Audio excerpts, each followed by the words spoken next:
Start. नमस्कार, माझे नाव कृष्णाली रुपेशराव डाके. वर्ग दुसरा. आज मी तुम्हाला बोधकथा सांगणार आहे. बोधकथेचं नाव. बोधकथेचे नाव कंदूस माणूस. तो खूप कंदूस होता. तो माणूस त्याच्याजवळ एक सोन्याची वीट होती. त्याच्याजवळ एक सोन्याची वीट होती. त्याच्या बायकोजवळ फाटले फुटले कपडे, त्याच्या मुलाजवळ फाटले फुटले कपडे, पण तो काही त्यांना द्यायचा नाही. आणि त्याच्या घरात तो गड्डा करून ते वीट त्याच्यात दाबून ठेवायचा. सकाळी उठायचा आणि ते वीट पाहायची आणि अजून दाबून ठेवायचे. अजून उठायचा, अजून पाहायचा आणि अजून दाबून ठेवायचा. तिसरा दिवस उगवला. त्याने वीट पाहिली तर नाही. तो पोलीस जवळ गेला.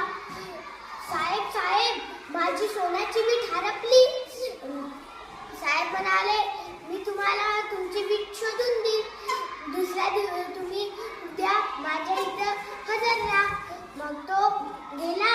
मग आणि त्यांनी पोलीस साहेबने म्हणाले, हे घे तुझी वीट. तो म्हणाला, माझी तर वीट सोन्याची होती, तुम्ही लाकडाची काऊन नेली?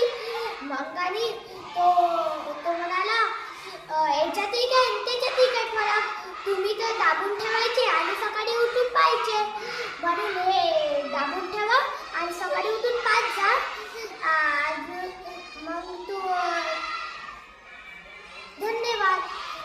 ह्या कथातून तुम्हाला कंदूस आणि या कथेतून आपल्याला असा बोध होतो की ह्या कथेतून आपल्याला असा बोध होतो की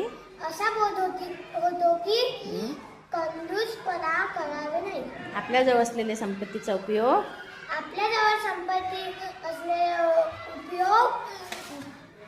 झाला पाहिजे. जर संपत्तीचा उपयोग आपण केला नाही तर ती संपत्ती काही कामाची नाही.